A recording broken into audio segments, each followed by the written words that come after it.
옆 사람하고 인사합니다. 참 잘 오셨습니다. 복 많이 받으시기 바랍니다. 복 많이 받으라고 인사를 꼭 주일마다 인사하시면 그것만 해도 1년 50이 2주인데 얼마나 복을 받는데, 또 주일 저녁에 수요일 저녁에 심야기도에 와서 복 받으라 그러면은 복이 완전히 가득 차게 될 줄로 믿습니다. 우리 기독교인이 말하는 복은 어떤 복이냐? 요한 3서 2절에 보면 사랑하는 자여 네 영혼이 잘됨 같이, 영혼이 잘 돼야 이게 복이라는 거예요. 아무리 세상에 많이 가지고 누려도 영혼이 지옥 가면 이건 불행이라는 거예요. 정말 우리가 살고 있는 이 시점은 잘 살아봐야 7, 80, 90, 요즘 100살까지 살아요. 앞으로 좀 더 있으면 110살, 115살, 120살, 123살, 5, 그 다음에 127살까지 이렇게 살고 그래 할 거예요. 여러분들도 좀 오래 살고 싶으면 지금부터 부지런히 준비해야 돼요. 어떻게? 부지런히 운동하고 부지런히 숨을 쉬고 어떻게 하든지 발버둥 치면은 일단 오래 살려고 막 노력하는 사람이 그래도 오래 살아요. 영혼이 잘 돼야 돼요. 영혼이. 그 다음에 또 뭐가 잘 돼야 되느냐? 영혼이 잘 되면 다 잘 된다는 거예요. 성경은 영혼이 잘 되면은 범사가 잘 된다는 거예요. 영혼이 잘 되면 육체도 잘 된다는 거예요. 그래서 금년에 영혼도 잘 되시고 육신도 건강하시고 범사가 잘 되시기를 주님의 이름으로 축복합니다. 이제 평창 동계올림픽이 얼마 남지 않았어요. 우리가 이 올림픽이 성공적으로 끝나도록 기도해야 되고, 이 올림픽이 끝나고 어떤 일이 우리 민족에게 다가올지 몰라. 이 우리 민족에게 다가올 축복과 어려움과 어떤 일도 우리는 감내할 준비를 하고 하나님께 기도해야 될 줄로 믿습니다. 오늘 저는 다시 복을 주시는 하나님, 다음 주는 설 연휴 주간 앞이고, 그래서 오늘 2월 첫 주일 제가 고민하고 기도하면서 우리 교회를 향해서 하나님께서 우리에게 주실 메시지가 뭔가 이렇게 기도하면서 우리 교회가 이제 다시 회복해야 되겠다. 그래서 다시 하나님이 우리 교회에 복을 주신다. 저에게도 주시고 여러분에게도 주시고 우리 교회도 하나님께서 다시 복을 주십시오라고 하는 간절한 열망을 담아서 오늘 말씀을 드리려고 합니다. 이스라엘 백성들이 받은 광야 40년간의 훈련의 골자는 순종의 훈련이었습니다. 여러분, 성경을 자세히 보시면 성경 속에 나온 인물들 가운데 정말 그 인물들이 우리에게 주는 메시지가 커요. 아브라함 하면 우리는 믿음의 조상, 얼마나 믿음이 좋은 사람이길래 히브리서를 11장을 믿음장이라고 하는데, 믿음은 바라는 것들의 실상이요 보지 못하는 것들의 증거니 선진들이 이로써 증거를 얻었느니라. 믿음으로 아브라함은 그러니까 믿음으로 아브라함은 어떻게 했느냐? 여러분 보시면 100살 되어난 아들, 소망이 없을 때에 얻은 아들, 희망이 없을 때에 얻은 아들, 다시는 기회가 없다고 생각했을 때에 얻은 아들, 정말 이삭을 모리아산에 바치라고 할 때에 아브라함이 그 아들을 바쳐요. 보통 그렇게 이 아브라함은 히브리서 11장에 보면 하나님이 이 아들을 죽여도 살리실 줄 믿고 바쳤다는 거예요. 그리고 그 아들이 누구냐? 이삭인데, 이삭은 우리가 별명을 순종의 조상. 여러분, 순종하면 자기의 목숨까지 드릴 수 있는 그 순종이 순종 중에는 제일 큰 순종이에요. 이삭은 도망갈 수도 있고 정말 늙은 아버지를 떼밀치고 얼마든지 살 수 있는 그런 모든 것들이 있지만 자기 목숨을 그대로 바치기로 작정한 거예요. 이보다 더 큰 순종이었어요. 그래서 여러분, 성경 인물 중에 이삭처럼 형통하고 정말 이삭처럼 평탄하고 이삭처럼 정말 순탄한 삶을 산 사람이 없어요. 그래서 우리는 이삭이 왜 그러냐? 순종했기 때문에 그런 삶을 살았다. 성경의 인물들이 우리에게 주는 메시지가 큰데, 오늘 저와 여러분들도 이 한 해를 살고 일평생 내 생애를 살면서 거역하고 불순종하면 내 삶에 고난과 역경이 다가오지만 하나님의 신실한 말씀을 붙잡고 순종 잘하면 내 삶에 기적이 일어나고 평탄함이 있게 된다. 이걸 말씀을 하는 거예요. 사랑하는 성도 여러분, 여러분 인생길에 실패한 분이 있습니까? 살아가면서 이건 내게 실패야, 정말 이건 절망이야, 살다가 절망감을 느끼며 사는 사람이 있습니까? 살다가 너무너무 허탈감에 시달리는 분이 계십니까? 살다가 좌우로 막히고 사방으로 막혀서 정말 내 삶은 너무 답답해, 너무너무 답답해, 그런 분이 계십니까? 여러분 인생 행로에 외로움이 있습니까? 괴로움이 있습니까? 오늘 말씀을 듣는 중에 해결되어지고 길이 열리는 놀라운 기적이 일어나게 되시기를 주님의 이름으로 축복합니다. 크게 아멘.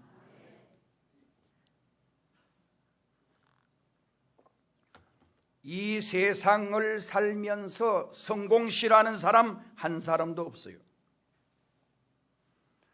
그렇다고 다 성공하는 것은 아니에요.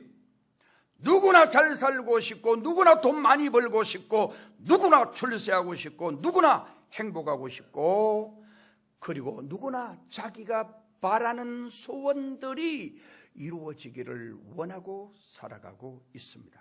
그렇다고 해서 오늘 여기 연세 많으신 분들, 결혼할 때 좋은 총각 만나고, 좋은 아내 만나고, 그리고 돈 많이 벌고, 좋은 집에 살고, 내가 바라는 거 다 원했는데 인생을 돌아보면서 그렇게 살았다라고 말하는 사람이 과연 몇이 되겠습니까?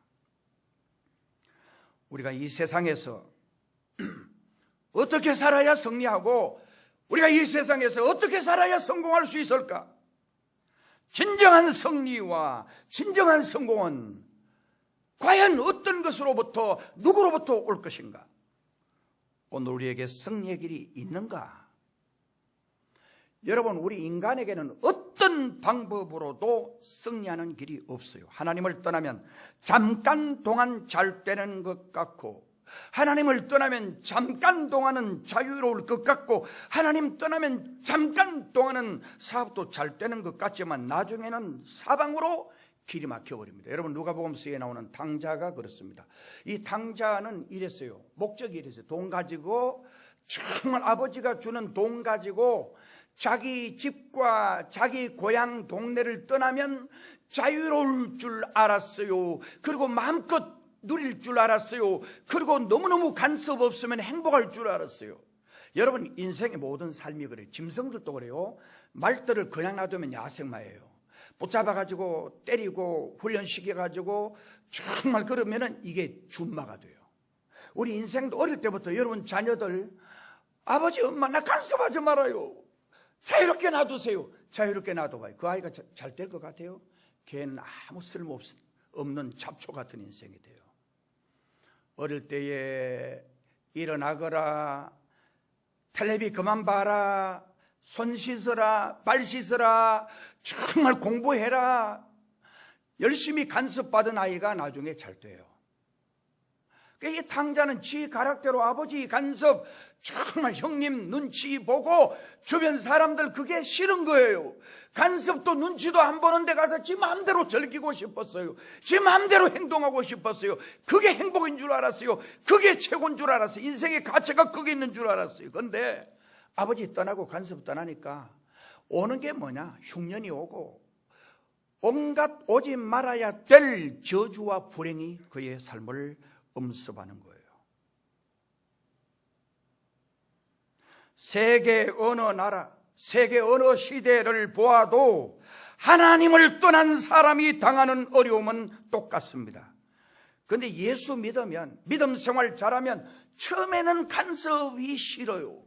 정말 처음에는 뭔가 교회 오면 뭐 이래라 저래라 이게 싫은 것 같지만 이거 간섭 안 받으면 정상적인 신앙인이 안 돼요.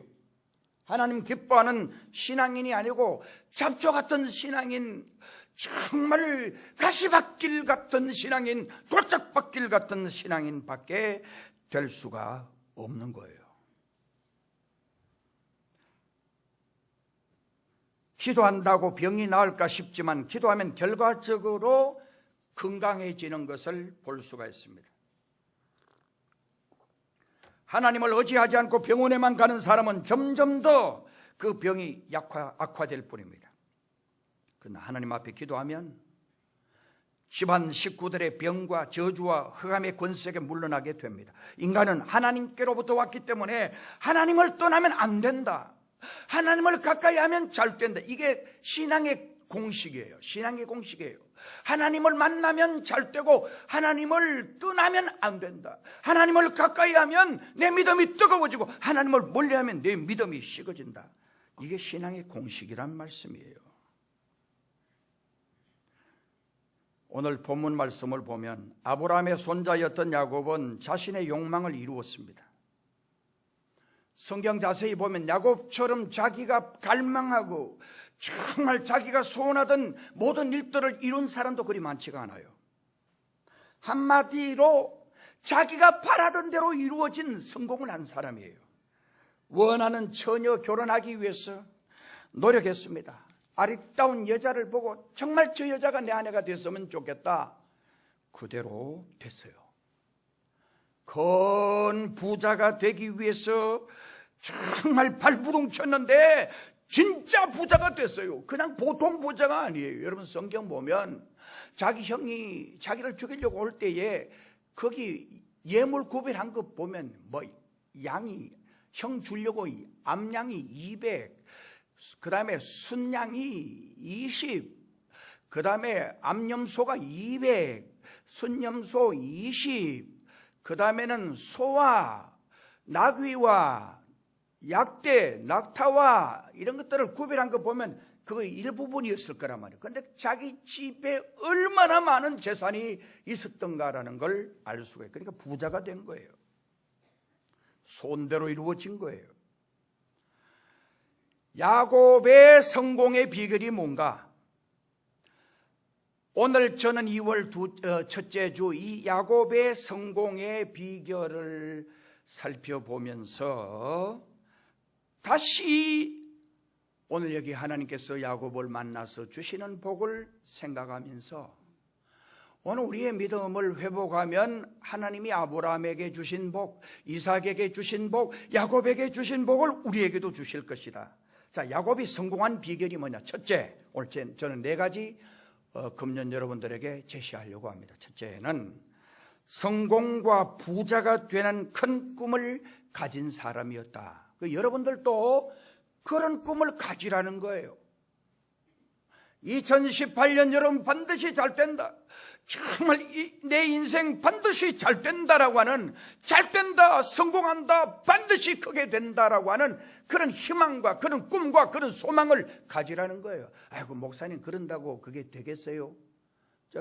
제가 며칠 전에 친구가 보낸 보니까 경북대 총장이었던 박찬석인가 박뭔가 이분인데 고향이 저 경남 산청 지리산 골짜기였어요. 동네에서도 뭐 애들 공부를 하겠어요. 막 너무 공부도 못하고 아버지도 엄마도 배운 것도 없으니까 한이 되니까 아버지가 대구로 유학을 시킨 거예요. 대구로 유학을 가가지고 정말 중학교 때 처음 딱 받은 성적이 옛날은 한 반에 60명, 70명까지 초등학교 때도 있었어요. 68명 중에 중학교 1학년 때 성적이 68등이야. 68 이래가지고 68. 68명 중에 68등이었어요.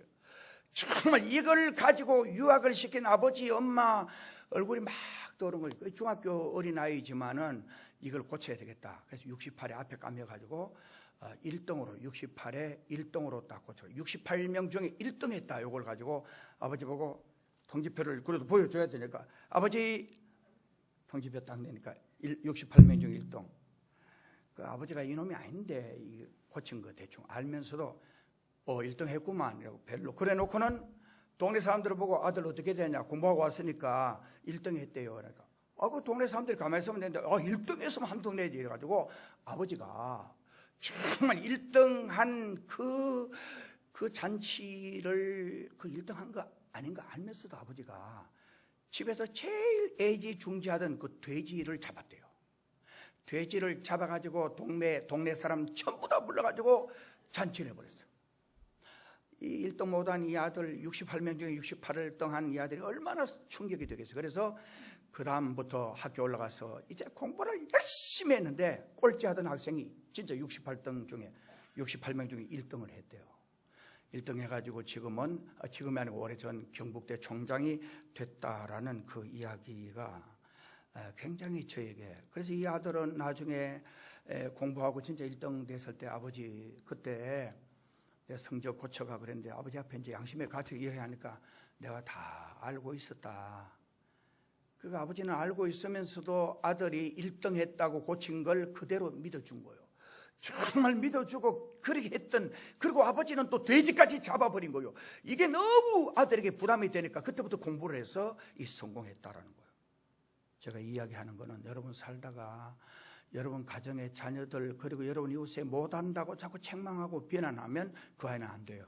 못해도 잘했다 그러고 잘한다 그러고 잘할 수 있다라고 소망을 주면 반드시 잘 되게 되는 줄로 믿습니다. 야곱은 쌍둥이 동생으로 태어났어. 그게 동생으로 태어난 게 너무 싫은 거예요. 그래서 그는 아버지와 형님 속이고 장자가 받아야 할 축복을 가로챕니다. 그런 그의 행동이 정당화될 수는 없지만 그러나 복을 갈망하고 사모하는 그의 태도와 그의 정신은 우리들이 본받아야 된다라고 하는 걸 성경은 우리에게 말해준 겁니다. 무슨 이야기냐면은 야곱이 둘째로 태어났는데 둘째로 태어난 게 너무 한이 되는 거예요. 그래서 형님을 속여요. 팥죽 한 그릇으로 형의 장자 명분을 쌓요. 정말 이건 인간적으로 보면 의리도 없고 정말 형제간에 어떻게 저럴 수 있냐. 형님이 받을 축복을 지가 가로챈 거예요. 그래서 성경은 우리에게 축복받으려고 하는 갈망이 없으면 못 받는다는 거예요. 잘 되려고 하는 갈망이 없으면 잘 될 수가 없다는 거예요. 돈 벌려고 하는 욕심이 없으면 돈 못 벌어요. 공부하려고 하는 공부에 대한 욕심이 없으면 공부 잘할 수가 없어요. 정말 이 땅에서 행복에 대한 갈망이 없으면 행복해질 수가 없어요, 여러분. 반드시 거기에 대한 욕구와 욕망은 가져야 되는데, 그런데 문제는 하나님보다 그 가치를 위해 두지 말라는 거예요. 야곱은 형을 피해서 하란으로 도망간 후에도 그곳에서 자기가 원하는 아내를 만나게 됩니다. 그녀를 아내로 맞이하기 위해서 14년 동안 참고 기다리며 일합니다. 야곱은 자신이 정한 목적과 뜻을 이루기 위해서 참고 바라고 기다리고 힘쓰는 사람이었습니다. 성공한 사람들을 자세히 살펴보면 모두가 다 공통점이 있다 하는 것입니다. 대부분 성공한 사람들은 꿈이 분명해요. 목적이 분명해요. 그리고 부지런해요. 아까 경제총장 그분처럼 아버지에게 그 칭찬을 받고 아닌데 말이에요. 정말 열심히 하니까 꼴찌가 1등이 될 수 있다는 거예요. 여기 여러분 돈 없다고 절망하고 좌절하지 마세요. 돈 벌 수 있다라고 하는 욕망을 가지고 열심히 돈 벌면 되는데 문제는 돈을 더 사랑해버리는 거예요. 이게 문제야.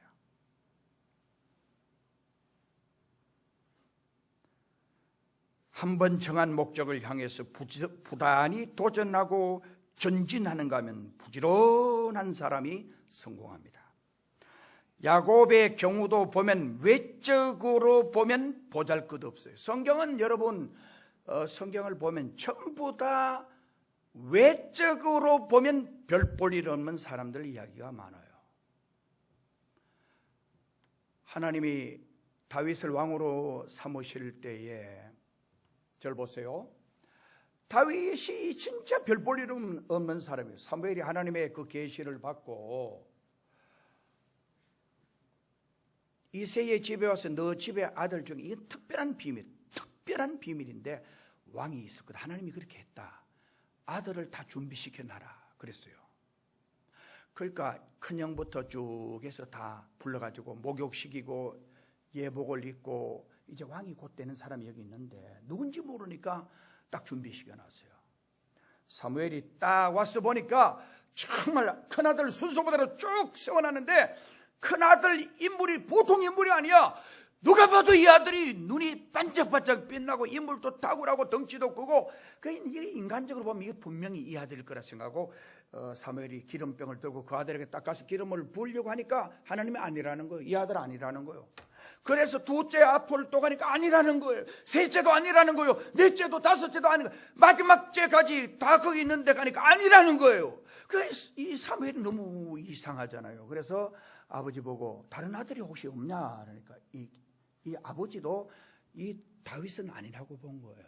있기는 있는데요, 그 아들은 아닐 것 같은데요 하고 그래도 불러봐 이랬어요. 지금 다른 아들은 예복을 입고 준비하고 목욕하고 화장하고 정말 갖추었어요. 그런데 다윗은 저기 들에서 양을 치는 목자였어요.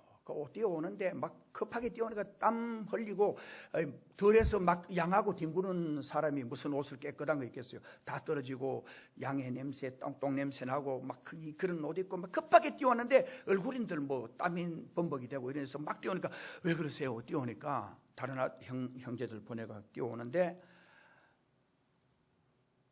하나님이 감동하신 거예요. 이 아들이라는 거예요. 얘라는 거예요. 얘가 바로 이스라엘 민족을 구원할 다윗이라는 위대한 왕이 될 거라는 거예요. 성경의 내용에 보면 전부 다 그래요.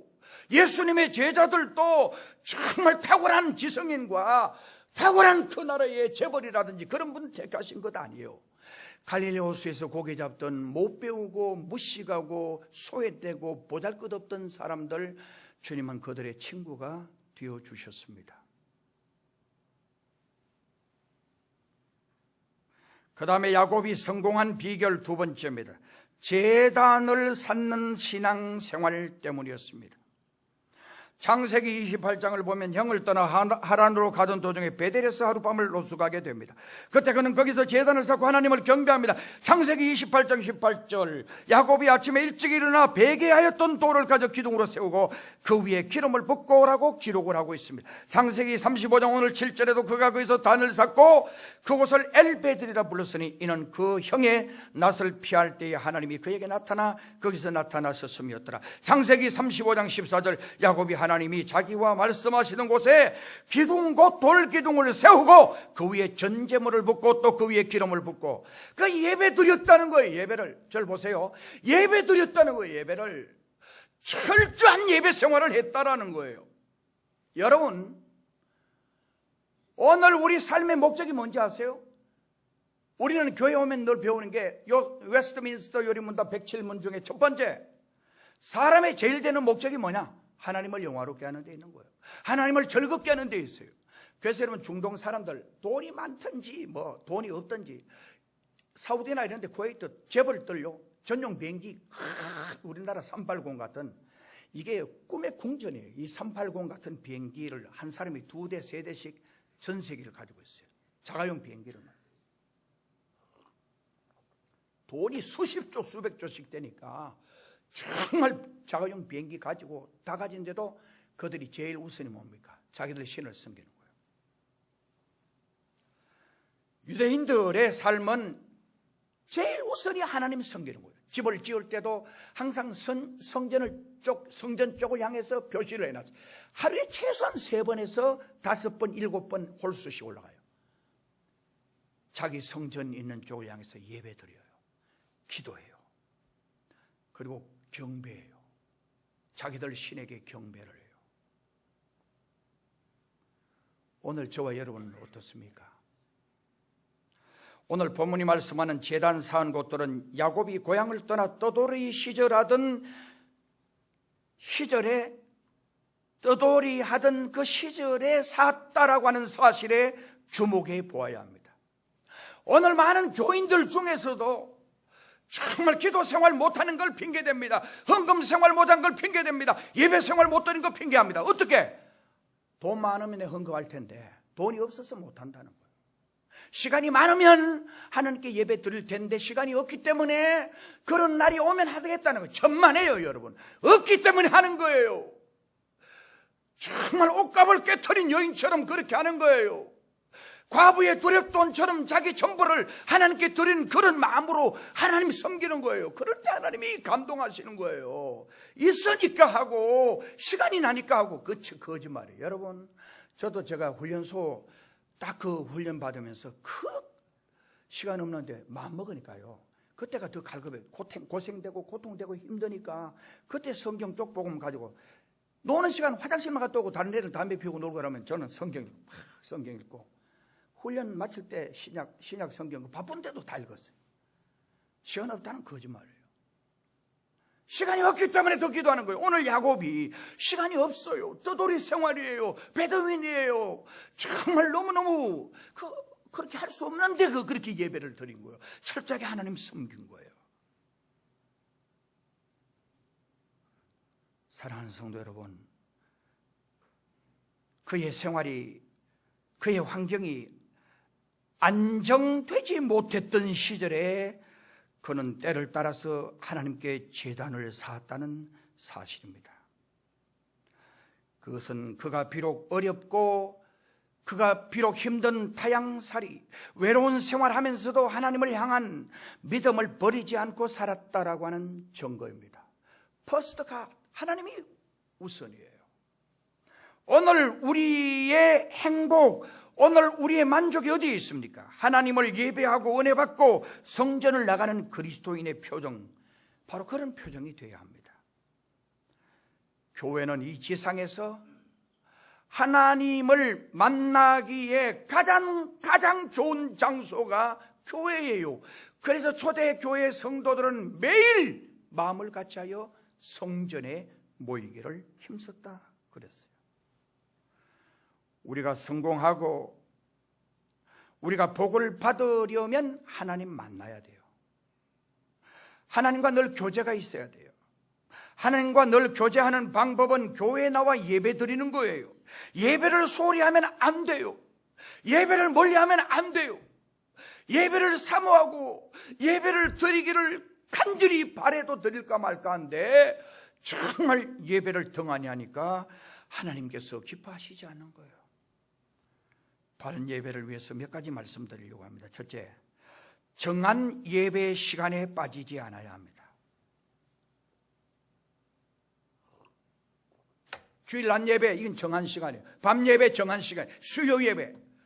옛날 우리나라 이 서양 선교사들이 와서 주일날 마치고 또 그 다음 주일날까지 가니까 중간에 이 3일 예배라고 중간에 또 드리자는 거예요. 초대교회는 매일같이 예배 드렸는데 우리는 3일 하루를 건너뛰지 말고 중간에 한번 또 예배 드리자는 거예요. 얼마나 좋은 취지인지 몰라요. 그런데 그 예배가 다 퇴색되어져 가고 있는 거예요. 그 다음에 정한 시간을 지켜야 합니다. 물론 거리나 교통수단의 문제들이 있습니다. 다만 시간을 지켜야 합니다. 여러분, 청와대 대통령 만나러 가려면 몇 시간 전에 도착해야 되는지 아세요? 2시간 전에 도착해야 돼요. 국가 초창기도회 할 때 대통령 온다고 대통령 안 오면 그거 없는데 대통령 오니까 2시간 전에 다 오라는 거예요. 와서 다 정말 전부 다 검사하는 거예요. 가방 검사하고 다 검사하는 거예요. 그리고 자리에 가서 미리 앉아야 돼요. 청와대도 딱 들어가면, 여러분 청와대에 딱 들어가면 그 전에 미리 다 가서 검색 다 하고 검사 다 하고 정말 주의사항 듣고, 그리고 또 거기 청와대 그 대통령 이제 만나는 그 장소에서 미리 비서관들하고 대기하고 있다가 시간이 딱 예를 들어서 오전 11시 딱 만나기로 됐으면 11시 한 3분 전에 그 비서관이 대통령 모시러 가요. 다 모였으니 이제 오시면 되겠습니다. 다 와서 11시 정각 딱 30초도 아니게 10초도 아니게 딱 그 전에 다 맞췄더라요. 대통령 만나러 가는데도 시간 얼마나 잘 지켜야 되는지 아세요? 음악회, 특별 음악회 하는데 여러분 그 뒤에 그 써놨어요. 뒤에 쭉 내용을 써놨어요. 주의사항, 첫째 시간 어기지 마라. 정시에 도착하는 문 닫아버려. 정말 그 다음에 또 뭐 음식물 가지고 오지 마라. 뭐 애기들 데리고 들어오지 마라. 뭐 온갖 거 다 부탁이 있어요. 그거 지켜야 돼요. 근데 하나님께 우리가 예배 드리는데 조금 일찍 오면 얼마나 하나님 기뻐하시겠어요? 근데 꼭 예배 시간을 지각하는 사람, 이거는 고쳐야 돼요. 습관이에요, 습관. 저도 제가 이 주변에 제 후배 목사들이나 시간 딱 약속해서 만나는데 저는 꼭 전에 가요. 근데 보면 그 사람마다 다 보면 딱 정시에 도착하는 사람은 딱 정시한데, 그런데 5분에서 7분 넣는 사람 꼭 7분 넣어줘요. 이 버릇이 참 나쁘다. 이건 상대방을 배려하는 그 자세가 없어서 그래요. 항상 우리 하나님을 생각한다면, 하나님이 진짜 좋으면 일찍 오라는 거예요. 하나님이 진짜 좋으면 다 집에 빨리 정리하고 빨리 오라는 거예요. 정말 그래봐 여러분, 뭔가 예배 드리는 자세가 달라져요. 하나님 만나는 자세가 달라져요. 그 다음에 준비하고 드리라는 거예요. 마음 준비, 태도 준비, 복장 준비, 헌금 준비, 미라는 거예요. 우리 교회는 보면 이제 특송하고 이럴 때 보면 잠바 차리면 그냥 이래요. 다른 교회는 절대 그러지 않습니다. 제가 이야기를 안 해서 그런데 앞으로 우리 부모사님들, 교육자들이 여기 특송하러 나오든지 여전대든지 일부 예배든지 저녁 예배든지 올 때 그냥 잠바 차리면 그냥, 그거는 준비가 하나님 기뻐하시지 않아요. 어느 교회든지 여러분 한번 가봐요. 예배 시간은 딱 벗어요.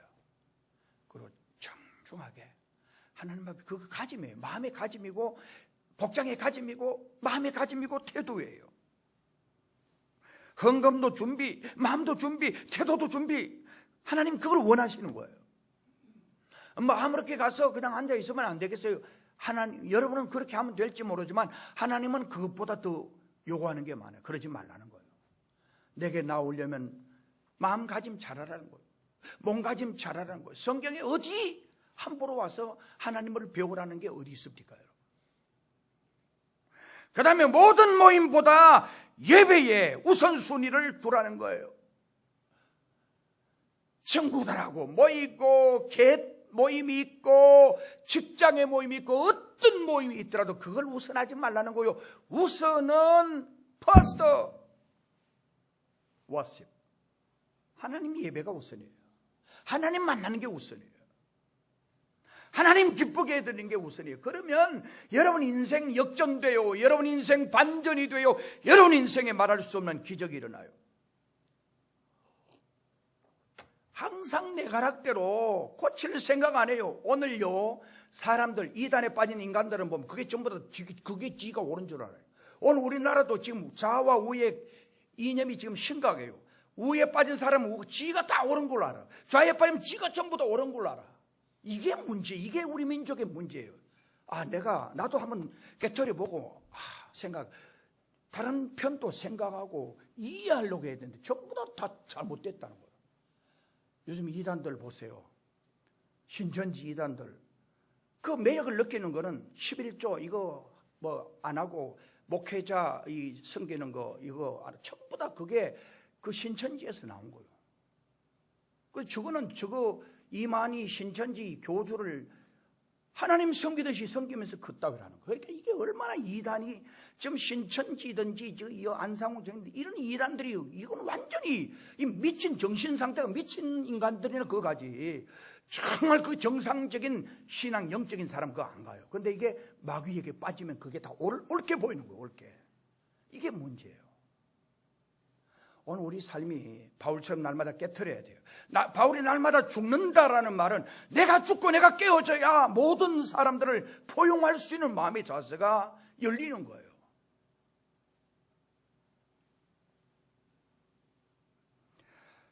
그 다음에 야곱이 성공한 비결은 과감한 결단과 행동이 있었기 때문입니다. 2절 말씀에 나와 있죠. 본문에 보면 야곱은 우상을 제거하는 장면이 나와요. 우상을 제거함으로써 새로운 시작을 해보려고 하는 거예요. 여태까지 생각 없이 지내다가 마침내 영적인 개혁을 시작하게 한 것입니다. 오늘 우리도 이 작업을 시작해야 합니다. 오늘 우리 포항동의 큰교회가 목사와 여러분들이 복 받으려면 다시 시작해야 돼요. 다시. 정말 라오디게아 교회처럼 그렇게 해서는 복을 받을 수가 없어요. 다시 하나님 앞에 무릎을 꿇어야 돼요.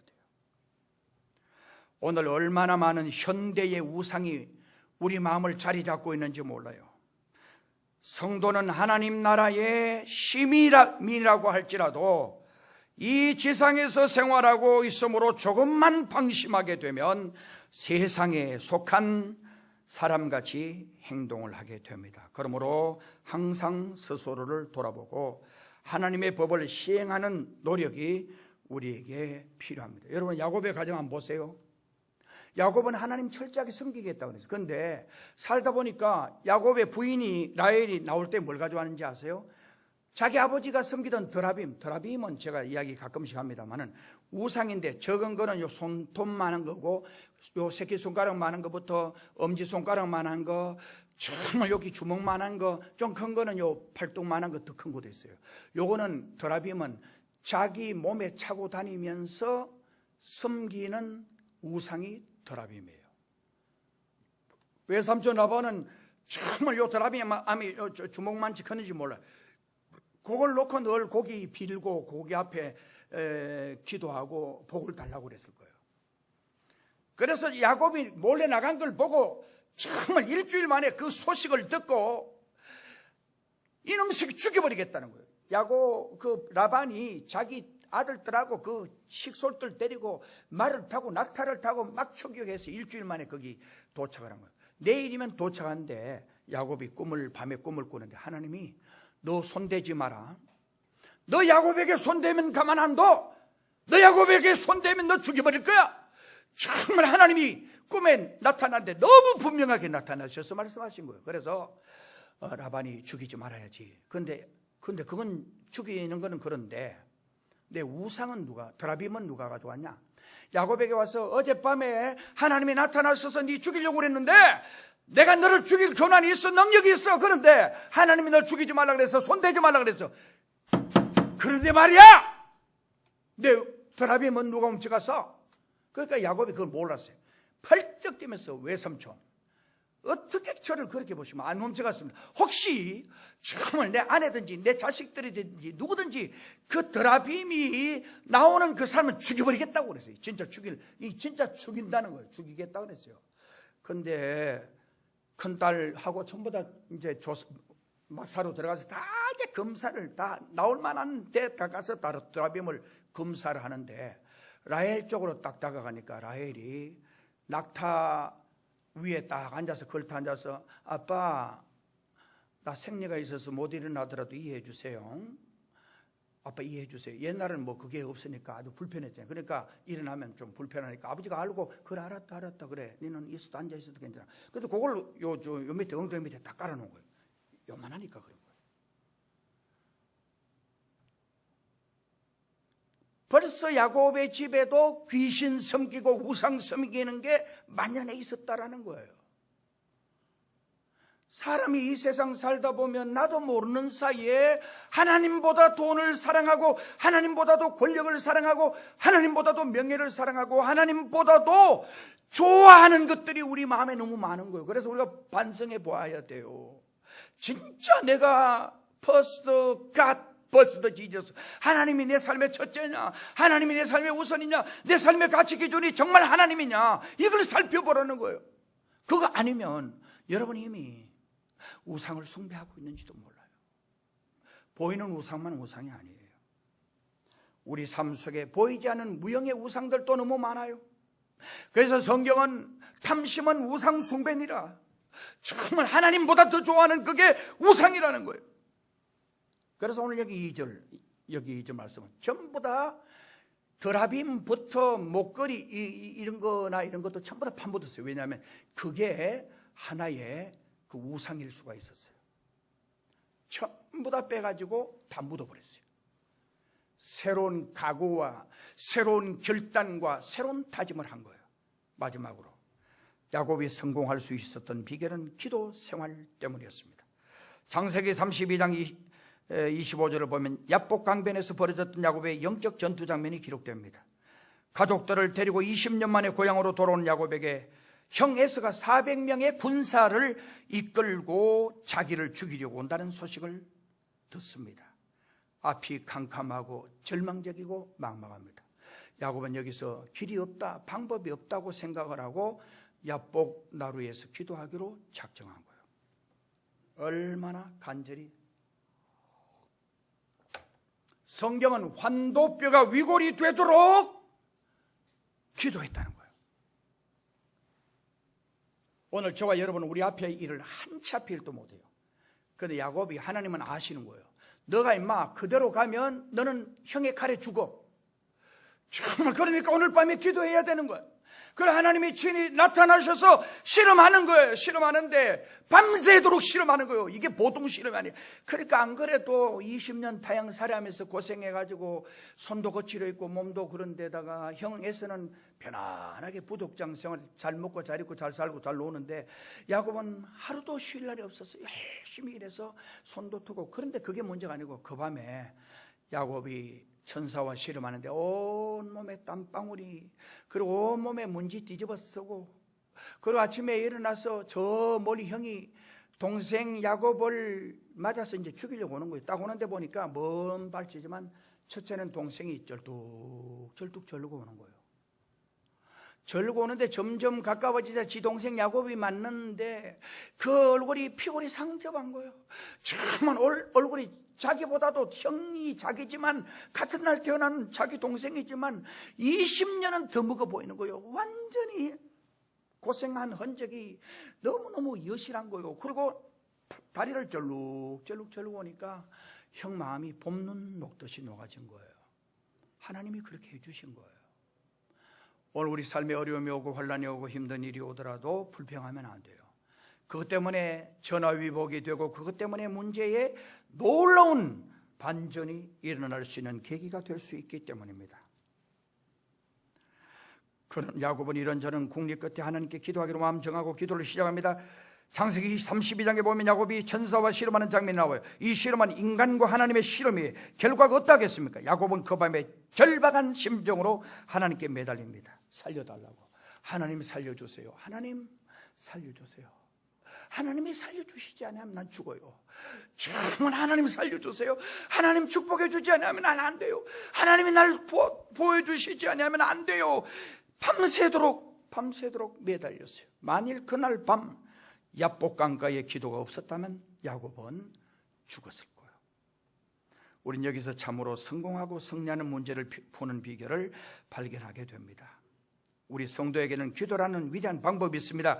야곱은 그 방법으로 문제를 풀었어요. 야곱은 뛰어난 기지와 재능을 가진 사람이었어요. 그러나 생사의 기로에 섰을 때에 그는 하나님을 붙잡고 기도했습니다. 기도만이 해결의 길이고 기도만이 우리 삶의 정말 놀라운 축복의 길이고 기도만이 우리 민족의 살 길이다. 여러분, 평창올림픽이 끝나고 나면 어떤 일이 우리나라에게 올지 몰라요. 나는 이걸 지금 기도하면서 보고 있어요. 평창올림픽이 끝난 후에 좋은 축제가 끝나고 어떤 일이 다가올지 여러분 정말 우리 민족이 너무 안일하게 지금 있어요. 우리는 이 민족의 앞날에 정말 어두운 그림자가 드리우지 않도록 정말 이 통일이 끝나고 난 후에 평화적인 정말 민족, 세계 제4장의 나라가 되기 위해서 우린 기도하고 준비해야 합니다. 여러분, 정말 여러분들 기도해야 합니다. 기도드리겠습니다. 하나님 아버지, 우리 민족 살려주옵소서. 우리 민족을 주님께서 붙잡아 주옵소서. 하나님, 평화적인 통일, 정말 하나님 기뻐하는 통일 오게 하시고 이번 평창올림픽도 너무너무 아름다운 아버지 시작과 마침으로 끝나게 하시고, 그리고 우리 교인들이 먼저 정신을 차리고 민족에게 다가오는 어두운 그림자를 보게 하사 하나님 앞에 기도하고 하나님 앞에 간구함으로 이 민족의 앞길이 다시 밝고 환하게 열리는 기적을 보게 하여 주옵소서. 예수님의 이름으로 기도드리옵나이다.